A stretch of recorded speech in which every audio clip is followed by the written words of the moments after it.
você quiser, vai ser feito. Vamos ler a palavra de Deus? Está escrito aí no texto do capítulo 2, eu quero ler com você o versículo 10. O versículo 10, eu quero ler até o versículo 12. Diz assim: Quando Sambalate, o Horonita, e Tobias, o oficial amonita, ouviram isso, ficaram extremamente perturbados, que alguém viesse a promover o bem dos filhos de Israel. Cheguei a Jerusalém e, depois de 3 dias ali, parti de noite, eu e uns poucos homens comigo. Não declarei a ninguém o que o meu Deus me tinha posto no coração para fazer em Jerusalém. Não havia comigo animal algum, senão o que eu montava.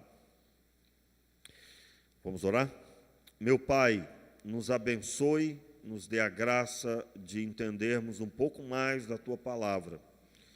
Oramos assim, meu Pai, no nome de Jesus. Amém e amém. Meus amados, nós estamos ministrando uma série sobre como alcançar a restauração do que foi, a reedificação, a restauração do que foi destruído. E nós estamos ministrando, ensinando sobre os princípios que você deve adotar para que você alcance êxito na reedificação de algo que foi destruído ou está destruído. E isso baseado no texto de Neemias, que é o texto que narra a restauração do povo de Israel nas terras de Jerusalém, na cidade de Jerusalém, e a reconstrução de Jerusalém do templo. O que significava Jerusalém e o templo? Jerusalém é a cidade de Deus. Você vai encontrar o próprio Deus declarando que Ele escolheu a cidade de Jerusalém como a sua cidade. E o lugar de Jerusalém, onde a cidade foi construída, é também o lugar onde o Senhor escolheu para estabelecer a sua casa. Estou falando, é claro, na linguagem da aliança do Antigo Testamento. E isso significava para os judeus que a reedificação da cidade e do templo significava que eles teriam Deus no meio deles, no meio do seu povo, da sua capital. E Deus sendo cultuado, exaltado no templo. O templo significava perdão dos pecados para o povo de Israel, significava que Deus seria adorado, exaltado em Jerusalém. E Deus estaria no meio do seu povo. Por isso que você vai encontrar aqui, a partir desse trecho, Neemias caminhando com alguns poucos homens, e ele vai caminhando, e eu quero continuar a leitura, a partir do versículo 13. Saí de noite, acompanhe, todos estão comigo? Saí de noite pela porta do vale, na direção da fonte do dragão, e da porta do monturo, e contemplei os muros de Jerusalém, que estavam derrubados, e as suas portas que tinham sido consumidas pelo fogo. Então passei a porta da fonte à piscina do rei, mas não havia espaço suficiente para passar o animal que eu montava. Só um momentinho aí. Não havia espaço para passar, porque o monturo de pedras destruídas, das ruínas que haviam sido feitas daquele lugar, estava impedindo que ele passasse. Para aqueles que não conhecem o que nós estamos falando, essa cidade foi destruída, Jerusalém foi destruída no cativeiro, quando o povo foi levado do cativeiro, chamado cativeiro babilônico. Foi feita uma brecha no muro da cidade, e Nabucodonosor entrou, arrasou a cidade, destruiu tudo, e levou cativo o povo, inclusive o rei. Nesse período é que o rei foi furado os seus olhos, ele foi levado de forma vergonhosa para a Babilônia, desfilando, e normalmente esse desfile era feito nu, né, e ainda mais com os olhos furados. E ele foi levado acorrentado para Babilônia. Por quê? Porque o povo de Israel havia abandonado o Senhor, havia abandonado a Deus. E isso se deu por 70 anos. Por 70 anos a cidade permaneceu destruída. Eu estou dizendo isso também para recapitular um pouco. Vamos lá. Verso 15.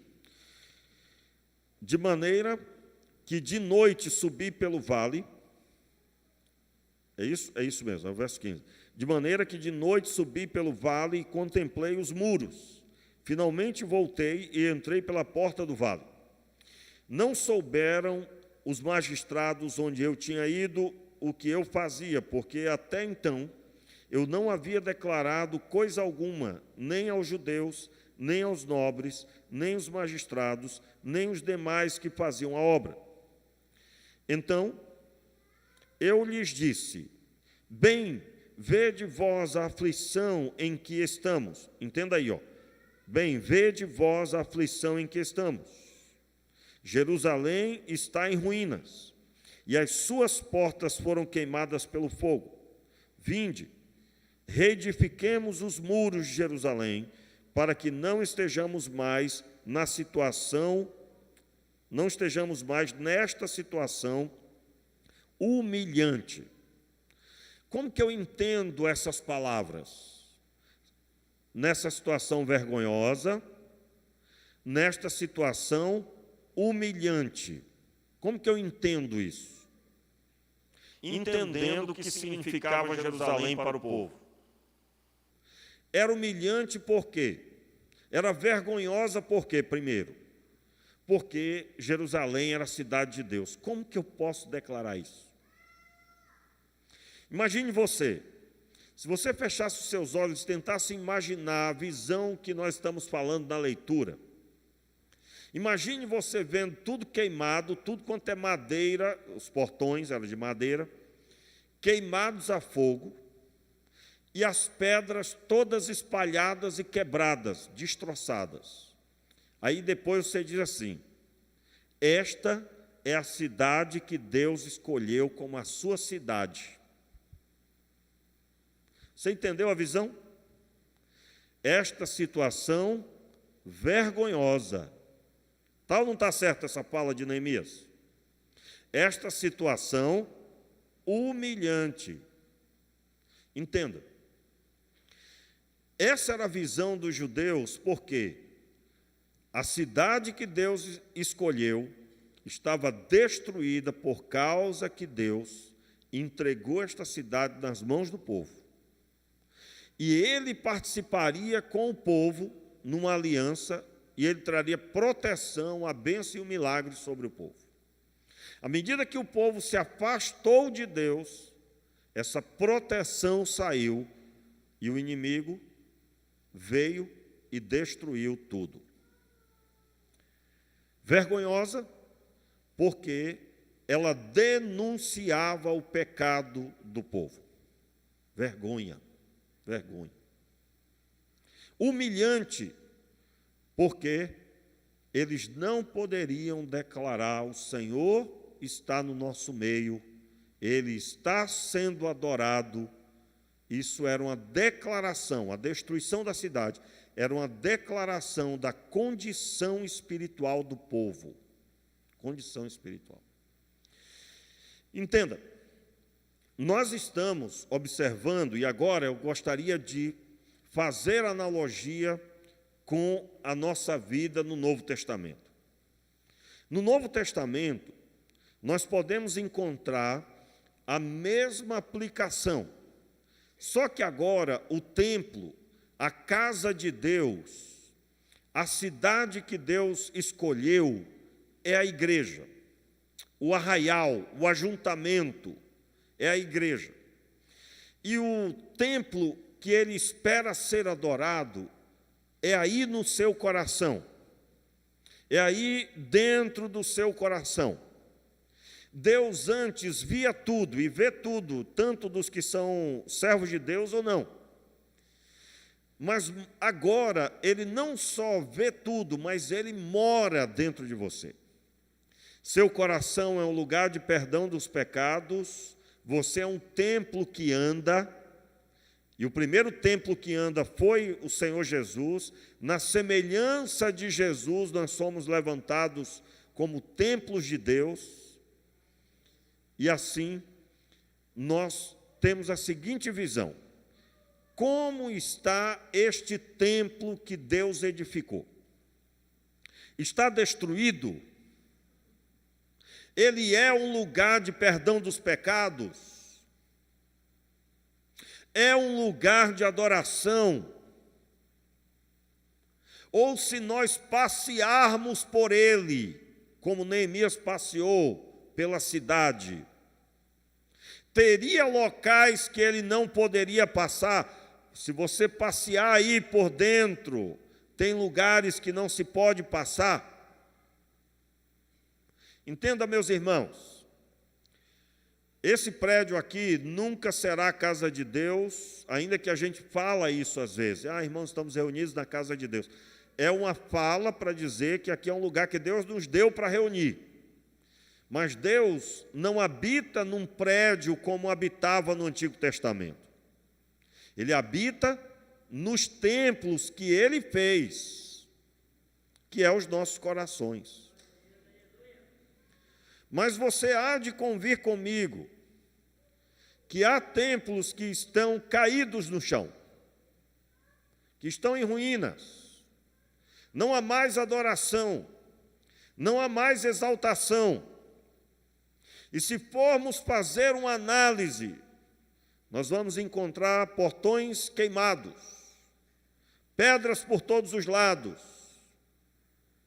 E as palavras que precisam ser ditas é vergonha e humilhação. E aí eu quero aplicar só mais um pouquinho. Calma, não vai doer tanto, né? Só mais um pouquinho. Meus irmãos, quando lá fora falamos com pessoas que estão cheias de pecados, e elas não encontram em nós uma esperança que deveria estar manifesta na nossa vida. Como assim? Você chega perto de alguém que está de cara fechada, bem como você era antes, quando não conhecia Jesus. E quando você chega, você talvez não tem diferença alguma, pelo menos externamente. Não há inspiração quando se olha para você. Se os seus portões estão queimados, destruídos, não há inspiração. Em outras palavras, é aquela pessoa que vai falar de Deus, mas Deus não tem abençoado a vida dela. E eu estou falando, irmãos, de uma bênção presente,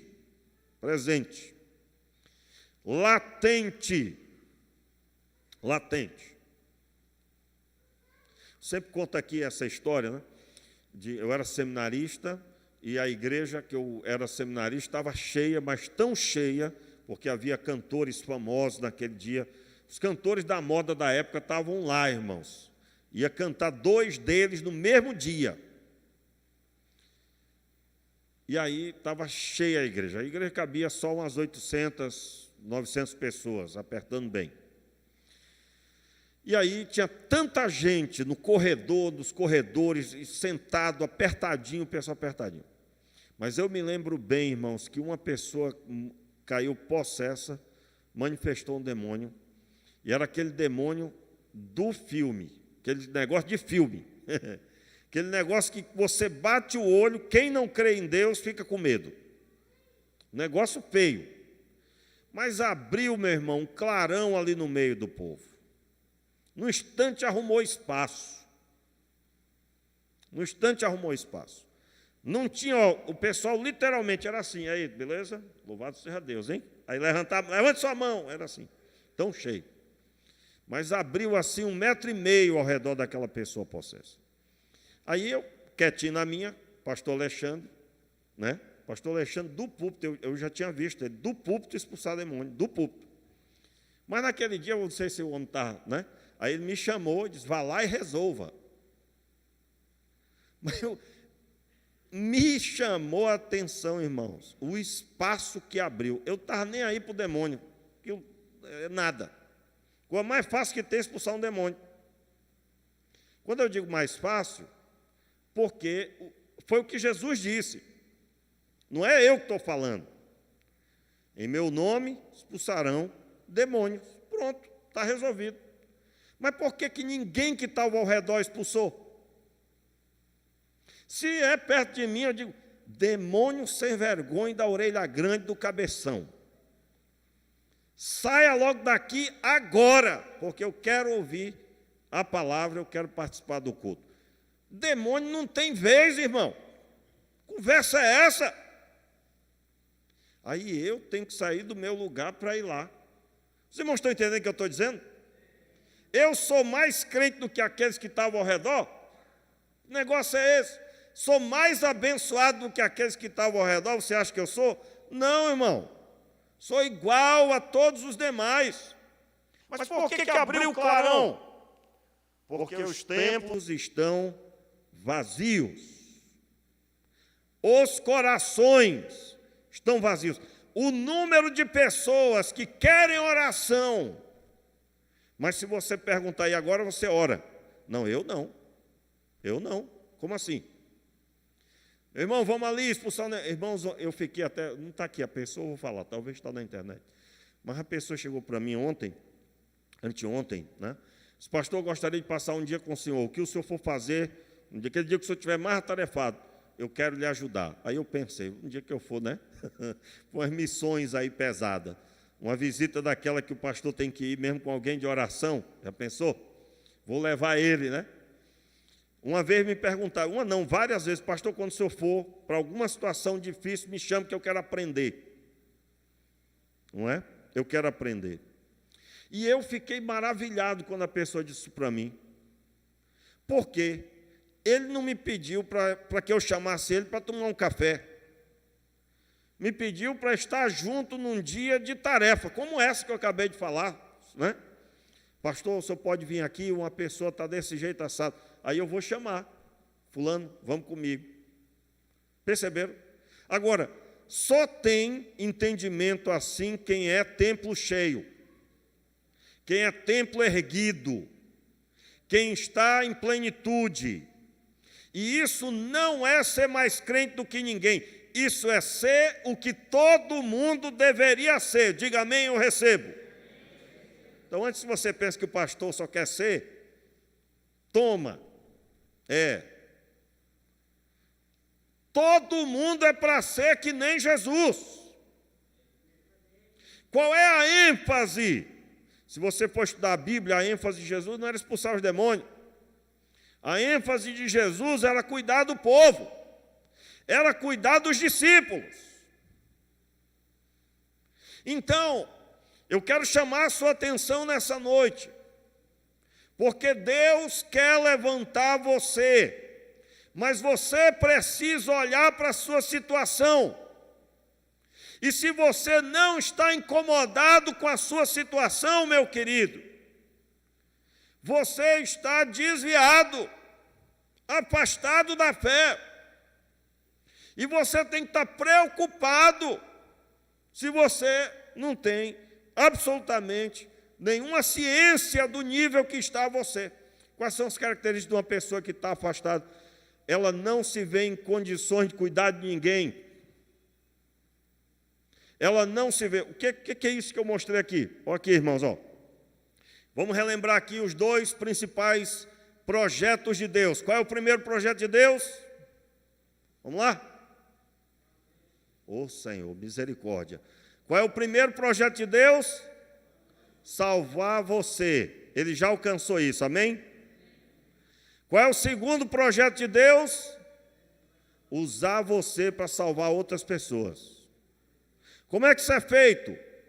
Você vai ter que arregaçar as mangas e trabalhar intensamente.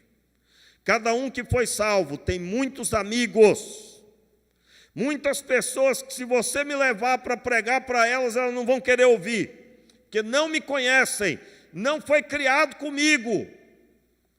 Irmãos, cada pessoa que se converte tem uma gama de pessoas que elas estão já pesquisando. É verdade que fulano foi para a igreja? É verdade que fulano está na igreja? Não acredito. Aí passa o tempo, ele fica sabendo que você está na igreja. Passa o tempo que você está na igreja. Essa pessoa está de olho porque ela quer saber.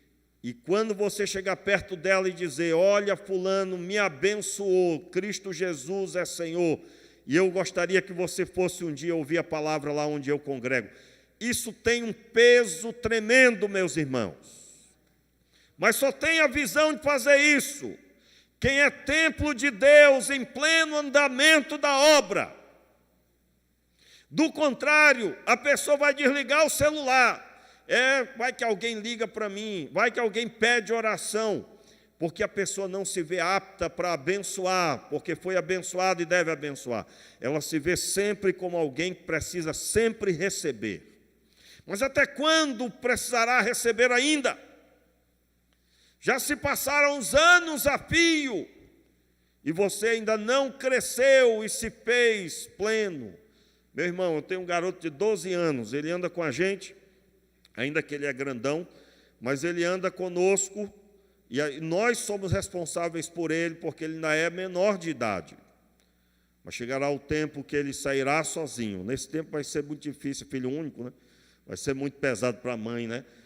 Eu estou até imaginando, não é? Mas não só para a mãe, para o pai também, filho único, por enquanto ainda é.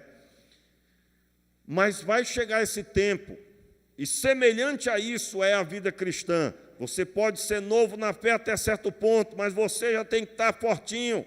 Suas costas têm que estar durinhas, meu irmão. Você tem que sair do leite, tem que começar a comer um caldo de feijão. Você já tem que botar já um aipozinho, aipo não, eu quis dizer já tem que ser aquele feijão pesado, né? Aquela coisa boa. Por quê? Porque você cresceu. Se você está crescido, mas ainda tomando leite, tem alguma coisa errada. Tem alguma coisa errada.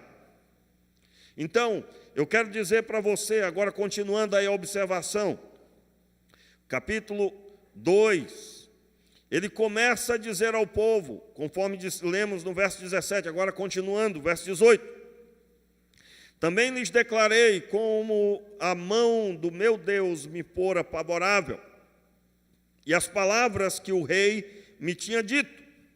Responderam eles: levantemo-nos e edifiquemo-nos, de maneira que deram início a esta boa obra.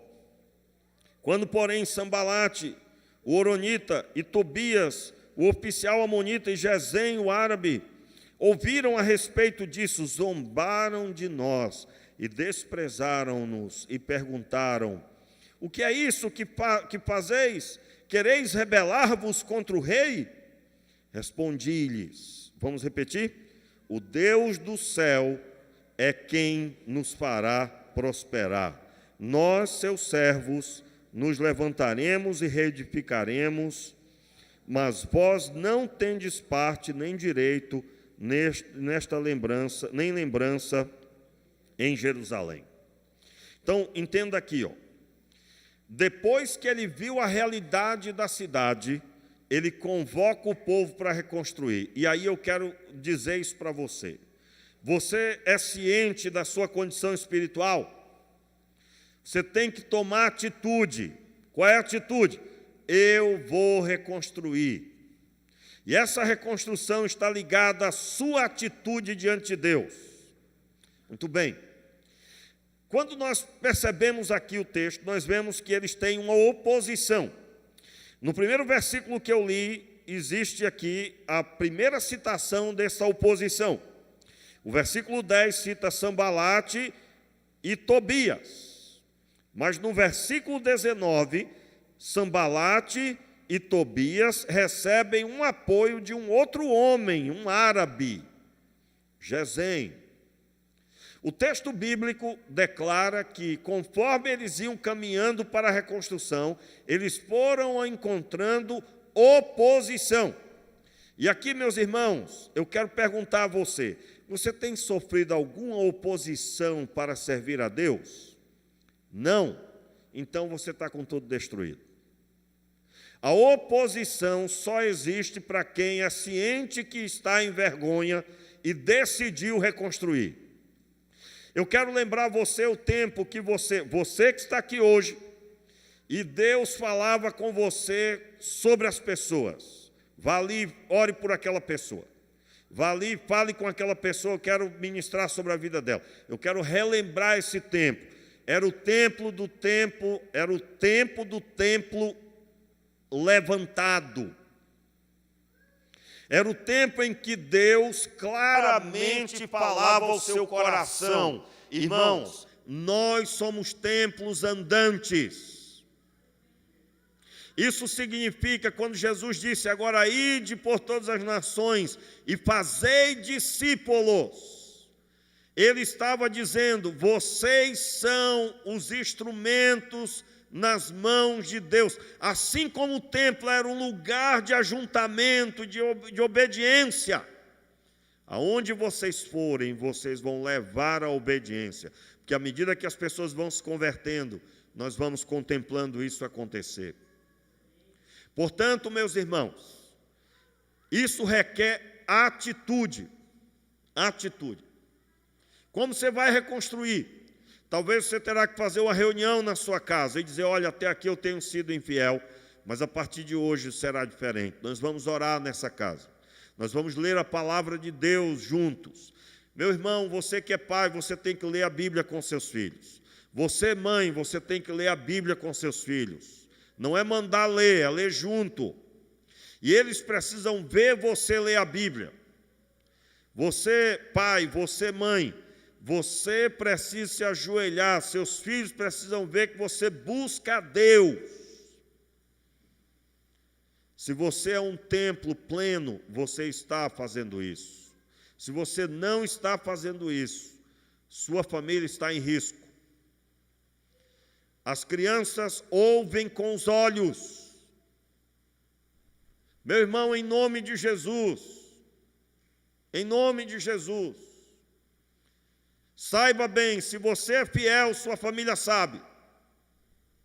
Se você é firme em Deus, seus familiares sabem. Porque basta conviver para saber. Nós somos templos andantes. Como está esse templo? Como está a sua vida?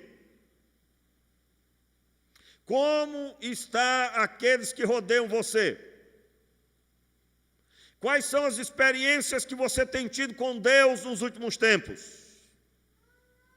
Porque o templo é um lugar onde a glória de Deus habitava e manifestava. Irmãos, é verdade que nem todo dia nós estamos sentindo aquele poder de Deus maravilhoso. Mas você terá todas as vezes que necessário for na sua vida sentir a presença de Deus. Aliás, a presença de Deus é algo constante, normal. Você está lembrado quando você cometeu algum pecado que você se sentiu muito mal? Pois é, você tinha acabado de sair da presença de Deus. Você estava na presença de Deus. A presença de Deus é uma constante. Por isso que nos sentimos mal, porque saímos desta presença. E é claro, automaticamente você deve consertar a sua vida e fazer autoanálise. Por que eu caí? Por que eu fiz isso? Por que eu falei isso? Por que eu tive essa atitude pecaminosa? E aí corrigir essa atitude que deu margem àquilo. Eu quero finalizar lendo que logo em seguida, no capítulo 3, acompanhe. Levantou-se Eliasibe, o sumo sacerdote, com os seus irmãos. Os sacerdotes edificaram a porta das ovelhas, consagraram-na, assentaram as suas portas e continuaram até a torre dos 100, até a torre de Hananel. Depois, verso 2, junto a ele edificaram os homens de Jericó, ao seu lado edificou Zacur, filho de Urim. Aí segue o texto, irmãos. Veja que o texto vai dizendo que havia um grupo, e é claro, cita só o líder, e na primeira liderança que é citada é o sacerdote. Ele reedifica a porta das ovelhas. O que era a porta das ovelhas? Quando a ovelha era trazida para o sacrifício, ela passava por uma porta específica. O sacerdote começou a obra edificando aquela entrada. Sabe o que significa?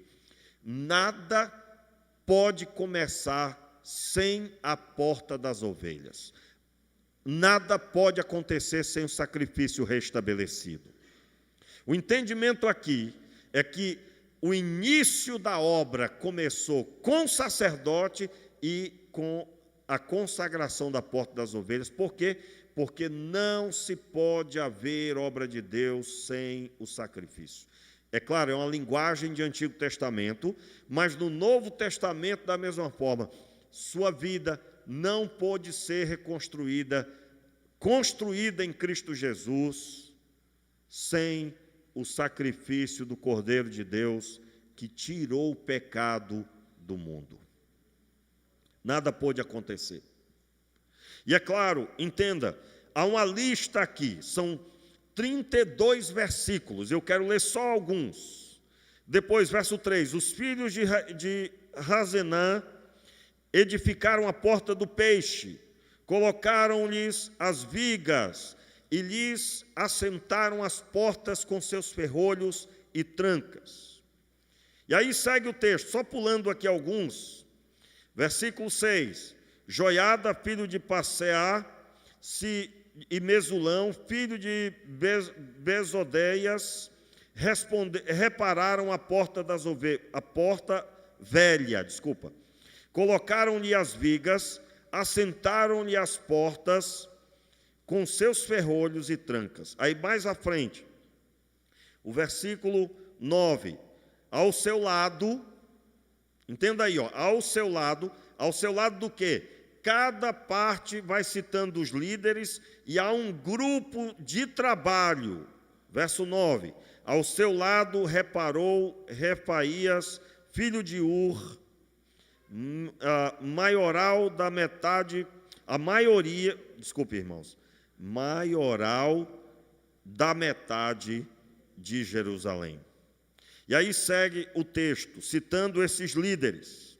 Verso 13 cita também, verso 14, vai citando, verso 15, e aí vai citando os líderes, que vão cada um reedificando uma parte. Agora, observe aí, versículo 25, Palau, filho de Uzai, reparou a frente da esquina da torre que sai do palácio real superior, que está junto ao pátio de Cancere. Depois dele reparou Pedaias, filho de Parós, e aí segue uma lista que vai até o versículo 32. Estudando esse texto, você vai encontrar o seguinte, apagou aqui a luz, a lâmpada, o holofote. Você vai encontrar o seguinte, que eles estavam em toda a circunferência de Jerusalém.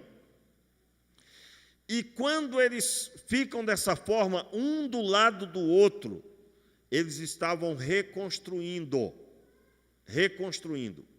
um do lado do outro. Sabe o que isso significa? Significa que houve uma progressão no trabalho. Volte aí para o capítulo 2.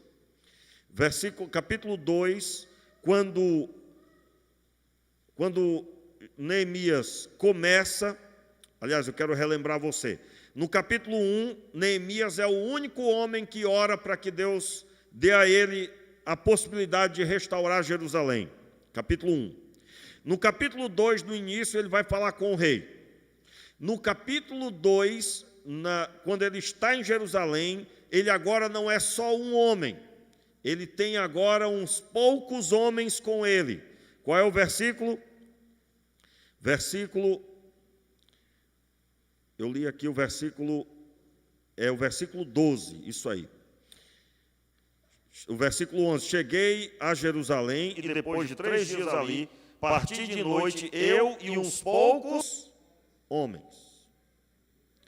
No mesmo texto, não sei se você percebeu, ele passeia por toda a destruição, não fala o que Deus tinha mandado ele fazer, e só no final da caminhada pela destruição, ele chama os líderes e ele abre que vai reconstruir Jerusalém. O que esses líderes declaram?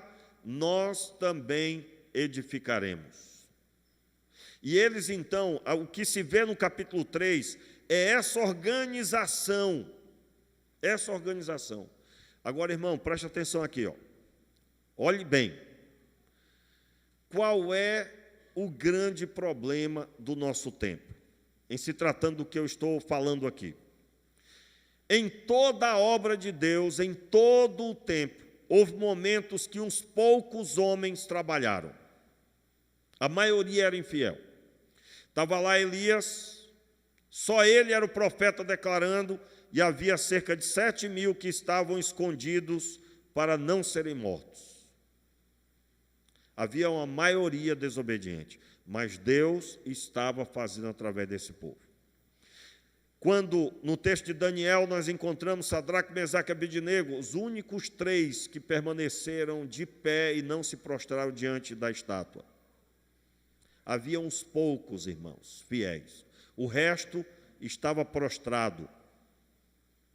Todos os israelitas demais estavam prostrados.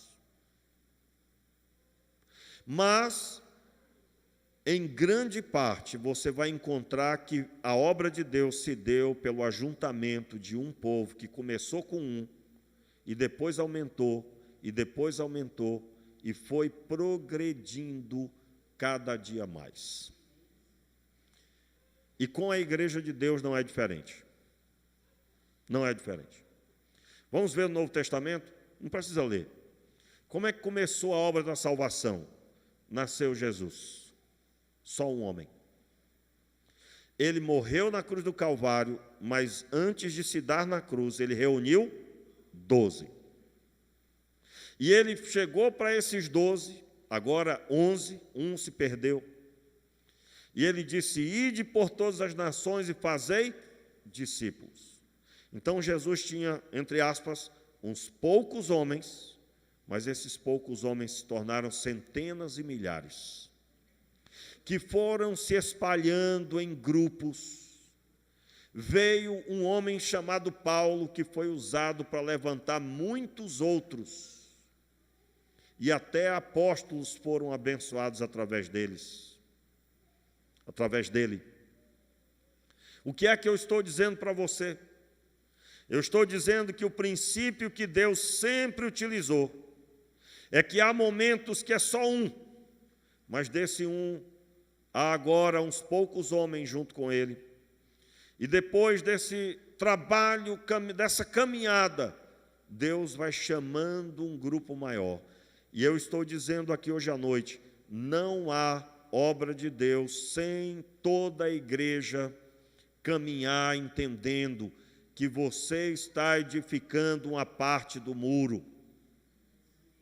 Eu estou falando que toda a igreja, aonde você está inserido, você está lá na universidade trabalhando, você está construindo uma parte do muro. Você está lá na sua empresa, no seu trabalho. Talvez você nunca falou de Jesus, porque afinal de contas você não está lá para pregar. Você é pago para trabalhar. Mas alguém já deve ter sido impactado com o seu comportamento. Você é correto, você trata bem as pessoas, tem um brilho diferente em você.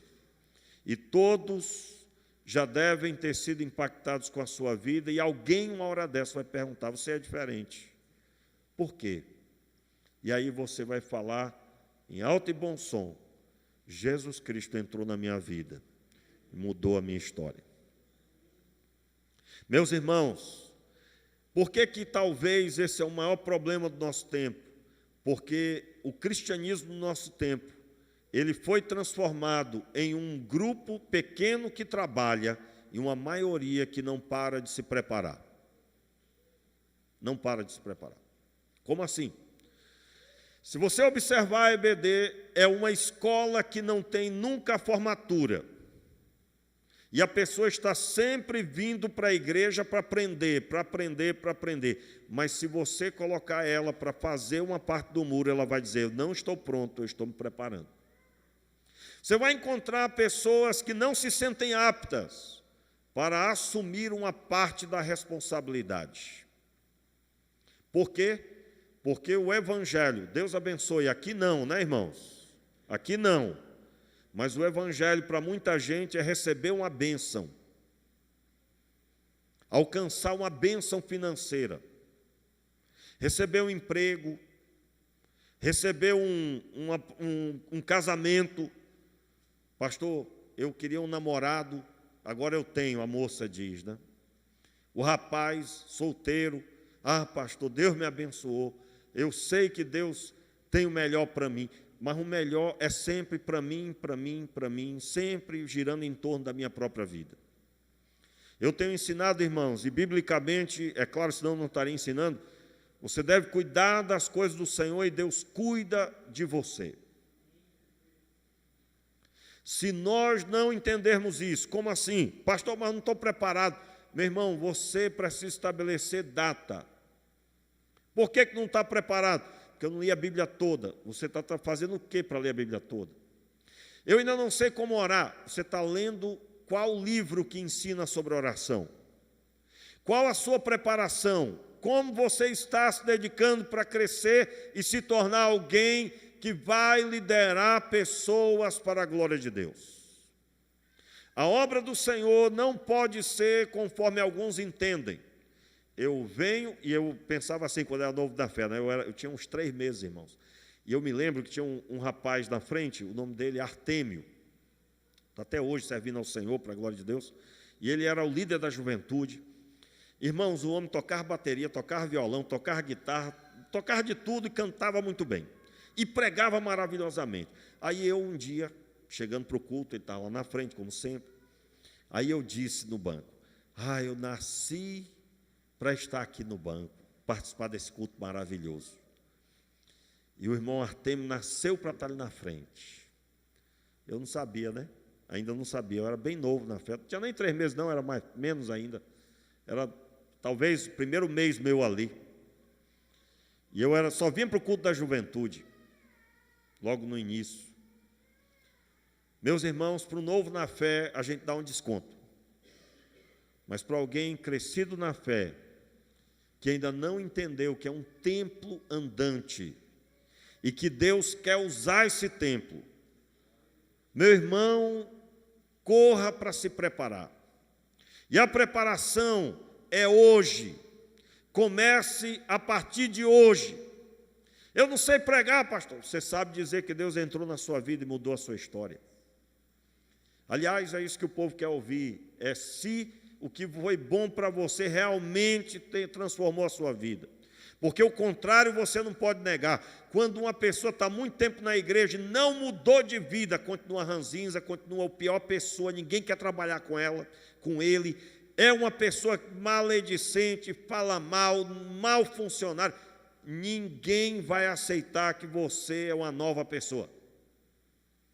Meus irmãos, assim como Neemias começou só ele, e ele reuniu uns poucos homens que foram com ele ver a destruição, mas esses homens progrediram, e ele foi aumentando o número, e essas pessoas, leia depois o capítulo 3 todo, cada grupo de trabalho, cada homem liderando uma parte da construção, todos entendendo que nós somos responsáveis pelo que vai acontecer. E eu encerro, irmãos, dizendo, essa série tem tido um objetivo específico. Deixar claro que a obra de Deus acontece com arregaçar da camisa, da manga. Não existe construção de Deus sem muito trabalho. Pastor, mas eu tenho que jejuar muito. tem que jejuar, meu irmão. Mas eu tenho que ler a Bíblia toda. Tem que ler a palavra de Deus. É toda palavra que sai da boca de Deus que alimentará você e livrará você. Você está ouvindo sim. É com lutas e tribulações se herda o reino de Deus. São palavras de Paulo. Se você entendeu que é só crer e tudo vai dar certo, você entendeu errado. Se você crê, você vai jejuar. Se você crê, você vai se debruçar na Escritura. Se você creu, você vai buscar fazer a vontade de Deus, e fazer a vontade de Deus dá trabalho. Você terá que dedicar tempo. Eu não tenho tempo, pastor. Meu irmão, você já viu aquela frase que diz: cuide da sua saúde. Arrume tempo para cuidar da sua saúde, senão você terá que arrumar tempo para cuidar da doença. Quem já ouviu essa fala? Quem já ouviu? Acaba está lá, não tenho tempo para ir para médico, não. Aí alguém diz: oh, é bom isso aqui, come isso aqui é bom. Você vai encontrar de um médico que viveu na época de Jesus que o melhor remédio é a comida que você come, e que a comida que você come seja o seu remédio. E aí, está lá, final da vida, cheio de problema de saúde, porque nunca ouviu e dedicou tempo para cuidar da saúde. Meus irmãos, nós vivemos um tempo que o que comemos está nos matando. Eu ouvi de um pastor que ele ficou muito envergonhado, ele foi pregar numa igreja, e ele ficou numa casa de uma pessoa, e aí ele comia desenfreadamente. E aquela pessoa não tinha muita dó das palavras e disse: olha, pastor, o senhor vai morrer. Aí eu digo: sim, claro, não, o senhor vai morrer mesmo, porque o senhor come que nem um porco. O senhor tomou tantas latinhas de refrigerante, o senhor comeu tanto, rapaz, o homem listou, o senhor vai morrer. Irmãos, de acordo com o número de latinhas de refrigerante que ele tomou, eu ouvi aquele áudio, eu digo: eu concordei, esse vai morrer, né? Esse vai morrer mesmo. E aí, aquele baque que ele tomou mudou a história dele. Passou a não tomar mais e não comer mais como fazia. Eu estou dizendo, dando só um exemplo. Quem vai cuidar da saúde é você, não é o anjo não, viu? Quem vai ter que tomar os remédios é você. Hoje de manhã eu disse, eu já fiz culto fúnebre, irmão, de pessoas que não eram para ter morrido. Por quê? Normalmente, está lá, você chega perto da família: ele tomava remédio para o coração. Fazia um tempo que ele não estava tomando. Quem é que já ouviu essas histórias? Quem já ouviu? Meu irmão, como é que eu digo que foi a vontade de Deus, a morte do homem?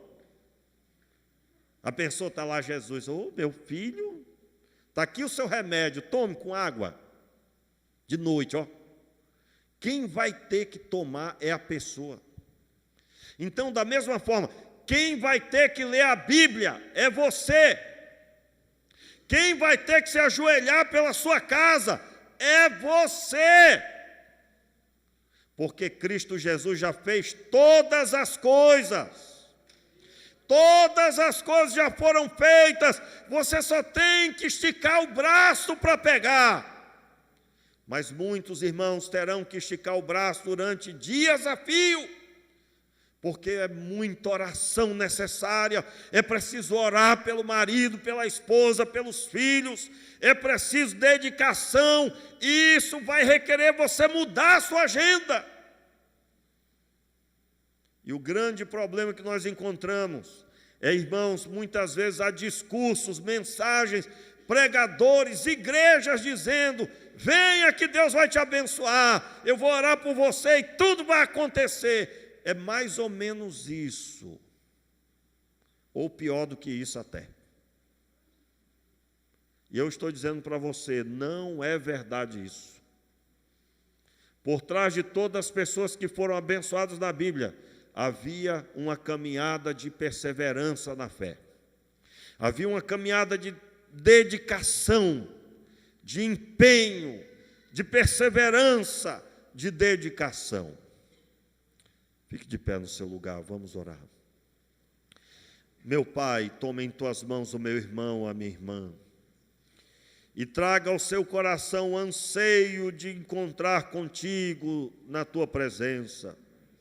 Eu te peço, Senhor, traz sobre o coração dessa pessoa que está caída o anseio por se levantar em ti. Eu te peço, meu Pai, a restauração deste coração, desta pessoa como templo andante. De forma, Senhor, que amanhã, quando ela sair, ela seja usada por Ti, Senhor. E durante toda essa semana. Senhor, que as pessoas sejam impactadas através da Tua igreja. Que o Teu povo seja bem-sucedido, Senhor, em fazer a Tua obra. Meu Pai, o que vamos prestar conta quando formos encontrar contigo? Não nos apresentaremos de mãos vazias, Senhor, tenha misericórdia. Nós oramos assim, meu Pai, em nome